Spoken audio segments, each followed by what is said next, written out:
قال اللہ تبارک و تعالی فی القرآن المجید والفرقان الحمید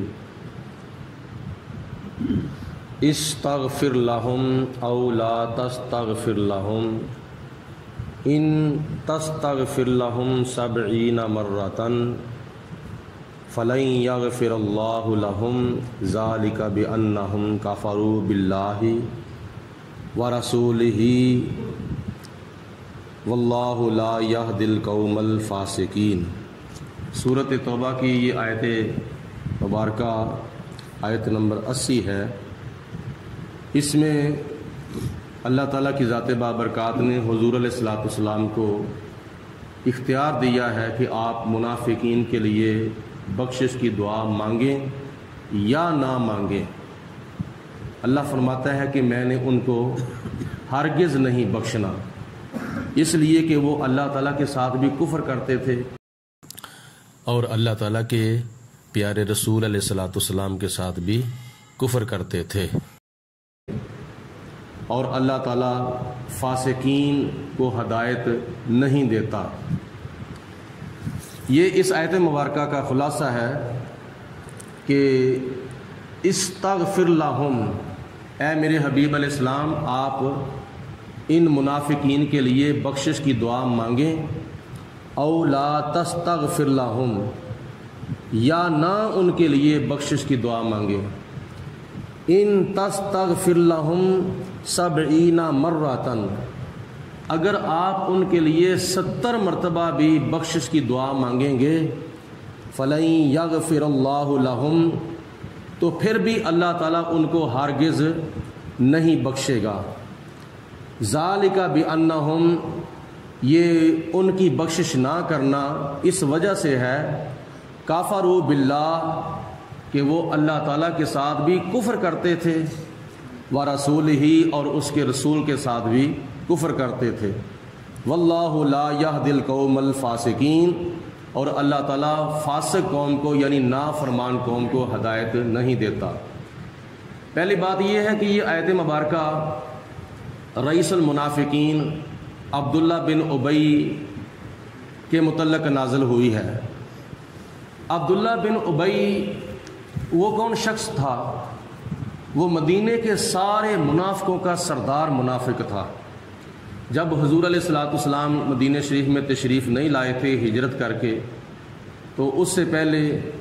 یہ مدینے کے لوگوں کا سردار تھا۔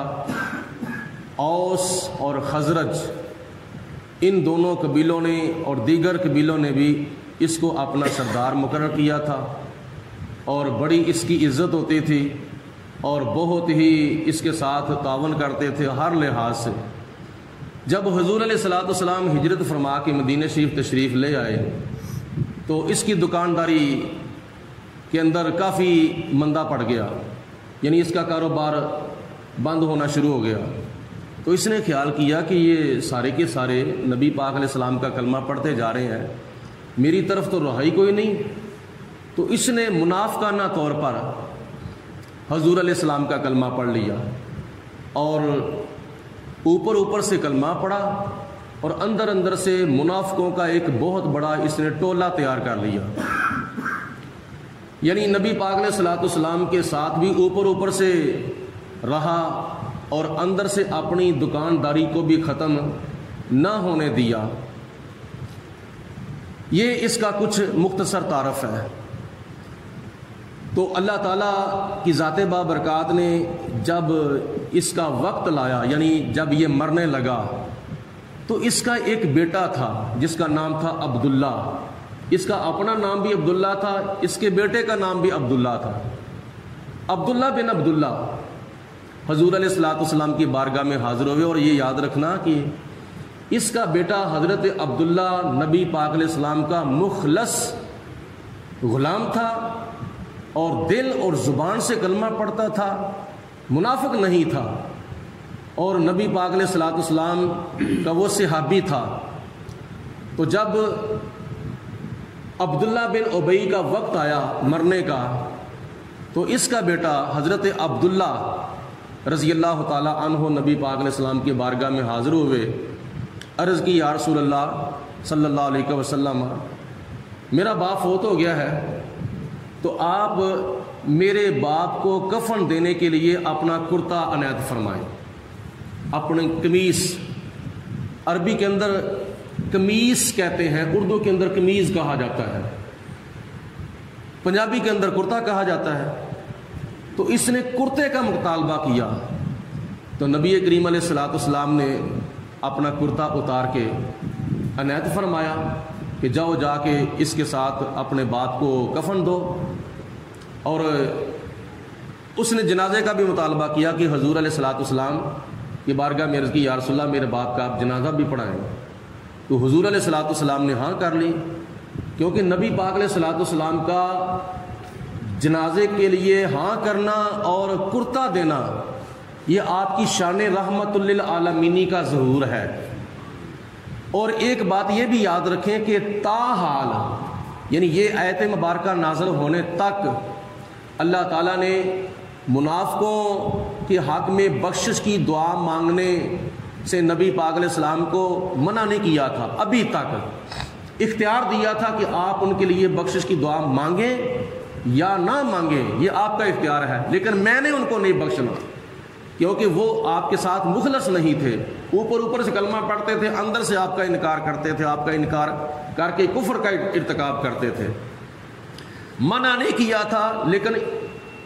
اختیار دیا تھا، تو اس لیے آپ نے ہاں کر لی، ٹھیک ہے میں جنازہ پڑھاؤں گا، یہ کفن دو میرے کرتے کے ساتھ۔ جب نبی پاک علیہ الصلوۃ والسلام جنازہ پڑھانے کے لیے تشریف لے گئے تو حضرت عمر فاروق رضی اللہ تعالی عنہ نے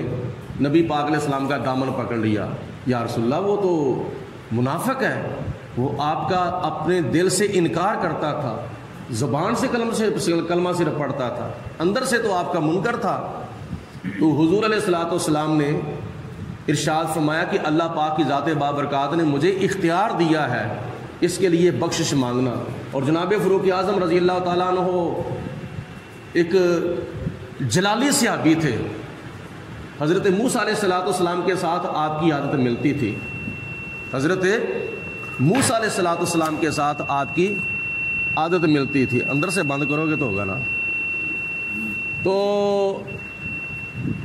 حضرت موسیٰ علیہ الصلوۃ والسلام ایک جلالی پیغمبر تھے، اور جلالی پیغمبر تھے تو تبھی حضرت خضر علیہ السلام کو 3 مرتبہ ٹوکا تھا، سفر کے دوران 3 مرتبہ ٹوکا تھا کہ اے موسیٰ علیہ السلام تو نے اے خضر علیہ السلام تو نے یہ ان کی کشتی کو کیوں توڑا ہے، اور اس بچے کو کیوں قتل کیا ہے، اور ان بستی والوں نے ہمیں کوئی روٹی پانی بھی نہیں پوچھا، تم نے ان کی دیوار جو ہے وہ سیدھی کر دی ہے۔ قرآن پاک میں 3 مرتبہ موسیٰ علیہ السلام نے خضر علیہ السلام کو ٹوکا تھا، جو بظاہر عمل ناجائز تھے لیکن حقیقت میں جائز تھے، کیونکہ فتویٰ جو ہے وہ ظاہر پر ہوتا ہے۔ تو حضرت موسیٰ علیہ السلام کے ساتھ حضرت عمر فاروق کی عادت جو تھی وہ ملتی جلتی تھی، تو اس لیے عرض کی یا رسول اللہ یہ تو منافق ہے، آپ اس کا جنازہ پڑھنے لگے ہیں۔ تو حضور علیہ السلام نے آگے سے ارشاد فرمایا کہ مجھے اللہ پاک کی ذات نے اختیار دیا ہے، ابھی تک منع نہیں کیا، تو جب اللہ تعالیٰ منع کرے گا کہ میں پھر نہیں پڑھوں گا۔ دوسرے نمبر پر آپ نے یہ جو جنازہ پڑھا تھا یہ آپ کی شان رحمت للعالمینی کا ایک ظہور تھا۔ اور پھر یہ یاد رکھیں کہ کرتا کیوں عنایت فرمایا تھا، اس کی بھی علماء نے مفسرین نے بڑی توجیحات لکھی ہیں، ان میں سے 1-2 وجہ میں عرض کرتا ہوں کہ اللہ پاک کی ذات بابرکات نے فرمایا وَأَمَّا السَّائِلَ فَلَا تَنْهَرْ،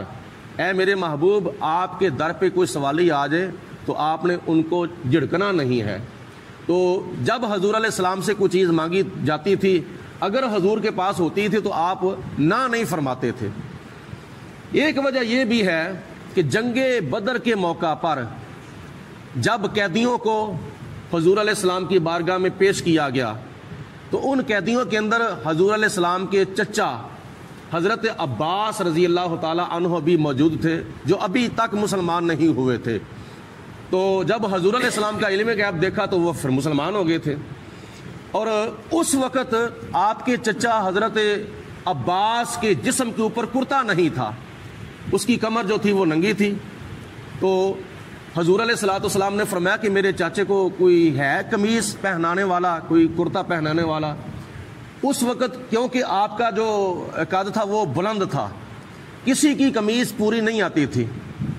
تو عبداللہ بن ابی کی قمیص جب پہنائی تو وہ ناپ بالکل مکمل طور پر ایک جیسا نکل آیا۔ تو عبداللہ بن ابی کی قمیص حضور علیہ الصلوۃ والسلام نے اپنے چچا حضرت عباس کو پہنا دی۔ یہ نبی پاک علیہ الصلوۃ والسلام کے اوپر ایک احسان تھا عبداللہ بن ابی کا، جو کہ نبی پاک علیہ السلام نے عبداللہ بن ابی کے مرنے کے بعد اپنی قمیض جو تھی وہ اس کو کفن کے طور پر عنایت فرما دی، یعنی وہ احسان کا بدلہ جو تھا وہ اتار دیا۔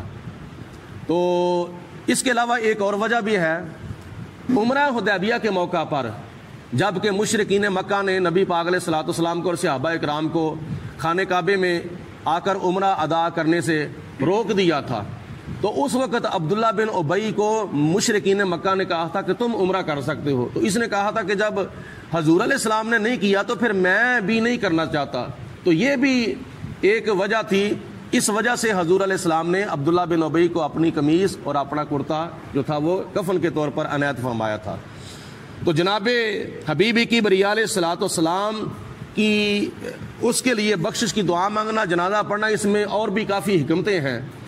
ایک حکمت سر فرست تو یہ ہے کہ اللہ تعالیٰ نے ابھی تک آپ کو منع نہیں فرمایا تھا، تو جب حضور علیہ الصلوۃ والسلام نے جنازہ پڑھا تو آپ نے ارشاد فرمایا کہ میرا اس کا جنازہ پڑھنا یا اس کے لیے بخشش کی دعا مانگنا اس بات کی دلیل نہیں ہے کہ اس کی بخشش ہو جائے گی، چاہے اس کا جنازہ میں نے پڑھا ہے اس کی بخشش پھر بھی نہیں ہوگی، چاہے اس کو کفن کے طور پر میرا کرتا جو ہے وہ دیا گیا ہے اس کی بخشش پھر بھی نہیں ہوگی۔ ہاں، میں نے جو اس کی نماز جنازہ پڑھی ہے تو ایک تو اس کا بیٹا عبداللہ جو تھا وہ میرا صحابی ہے، میرا غلام ہے، میرا مخلص کلمہ پڑھنے والا ہے، میں نے اس کی دل جوئی کی ہے، اس کی قوم کی دل جوئی کی ہے، اور اس کے علاوہ مجھے امید ہے کہ اس کا جنازہ پڑھنے کی وجہ سے اس کی قوم کے 1000 لوگ جو ہیں وہ میلا کلمہ پڑھ کے مسلمان ہو جائیں گے۔ حضور علیہ الصلوۃ والسلام نے جب جنازہ پڑھا تو آپ کے اس اخلاق حسنہ کی وجہ سے، نبی پاک علیہ الصلوۃ والسلام کے جنازہ پڑھنے کی وجہ سے اور اپنا کرتا عنایت فرمانے کی وجہ سے عبداللہ بن ابی کی قوم اور اس کی برادری کے تقریباً 1000 لوگ جو تھے وہ نبی پاک علیہ السلام کا کلمہ پڑھ کے مسلمان ہو گئے تھے۔ اور جب نبی پاک علیہ الصلوۃ والسلام نے اس کا جنازہ پڑھ لیا، اس کے بعد پھر اللہ تعالیٰ کی ذات بابرکات نے ممانت نازل فرمائی تھی، جو کہ سورۃ توبہ کی آیت نمبر 84 کے اندر آ رہی ہے۔ اللہ تعالیٰ نے فرمایا کہ اے میرے حبیب علیہ الصلوۃ والسلام، آج کے بعد کسی منافق کی نماز جنازہ بھی نہیں پڑھنی اور کسی منافق کے لیے بخشش کی دعا بھی نہیں مانگنی،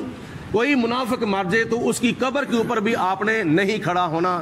یہ سورۃ توبہ کی آیت نمبر 84 کے اندر یہ حکم آئے گا اگلے درس قرآن کے اندر۔ اللہ پاک کی ذات بابرکات قرآن مجید فرقان حمید کی یہ آیت مبارکہ پڑھ کر سمجھنے کی توفیق عطا فرمائے۔ اللہ پاک کی ذات بابرکات نے نبی پاک علیہ السلام کو اختیار دیا کہ استغفر لہم، آپ ان کے لیے بخشش کی دعا مانگیں، او لا تستغفر لہم، یا ان کے لیے بخشش کی دعا نہ مانگیں، ان تستغفر لہم 70 مرہ، یہ منافق اتنے بدبخت ہیں کہ ان کے لیے آپ 70 مرتبہ بھی بخشش کی دعا مانگیں گے تو اللہ فرماتا ہے فَلَن يَغْفِرَ اللَّهُ لَهُمْ، میں ان کو ہرگز نہیں بخشوں گا۔ اس کی وجہ کیا ہے؟ اس کی وجہ یہ ہے ذَلِكَ بِأَنَّهُمْ كَفَرُوا بِاللَّهِ وَرَسُولِهِ، وہ اللہ تعالیٰ کی ذات بابرکات کے ساتھ بھی کفر کرتے تھے اور حضور علیہ الصلوۃ والسلام کے ساتھ بھی کفر کرتے تھے۔ وَاللَّهُ لَا يَهْدِي الْقَوْمَ الْفَاسِقِينَ، اور اللہ تعالیٰ ایسی نافرمان قوم کو ہدایت نہیں دیتا۔ کل انشاءاللہ تعالیٰ فجر کی جماعت 5:10 پر کھڑی ہوگی، خود بھی جلدی اٹھنے کی کوشش کیا کریں، دوسرے احباب کو بھی، اپنے بچوں کو بھی اٹھانے کی کوشش کریں۔ اللہ رب العالمین کی ذات بابرکات سب کو نیک اعمال زیادہ سے زیادہ کرنے کی توفیق عطا فرمائے۔